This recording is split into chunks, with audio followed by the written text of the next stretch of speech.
எங்களோட விருது வழங்கும் விழாவில் வந்து விஜய் அவர்கள் வந்து இந்தியா வல்லரசாக விட நல்லரசா முதல்ல மாறணும், அதாவது விவசாயிகளை முதல்ல பார்க்கணும் அப்படிங்கிறத பத்தி விஜய் அவர்கள் சொல்லியிருப்பாங்க. அதை வச்சு நிறைய நேஷனல் மீடியா வந்து அதை கவர் பண்ணாங்க. நிறைய பேர் அதை பத்தி எழுதினாங்க, விஜய் அவர்கள் விவசாயிகளுக்கு குரல் கொடுத்தாங்க அப்படின்னு.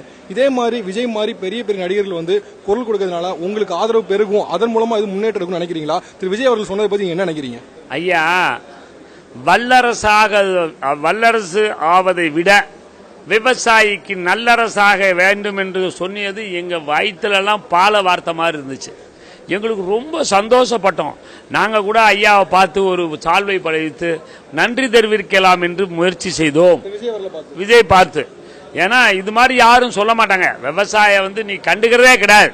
எங்களை நான்காந்தர குடிமக்களாகத்தான் பார்த்து கொண்டிருக்கின்ற காலகட்டத்தில் மரியாதைக்குரிய விஜய் அவர்கள் அப்படி சொன்னதில் எங்களுக்கு ரொம்ப திருப்தி. நாங்களும் அவரை பார்த்து சால்வை போட்டு அவரை நாங்கள் பாராட்ட வேண்டும் என்று இப்பொழுதும் நினைக்கிறோம். டெல்லியிலேருந்து திருப்பி வரும்போது அவரை பார்க்க முயற்சி செய்வோம், பாராட்டுவோம். எங்களது போராட்டம் என்னைக்கு டெல்லியில முடியும்னு தெரியாத, இங்க வர்றப்ப கண்டிப்பா செய்வோம். ஐயா, இன்னொரு விஷயம் என்னன்னா,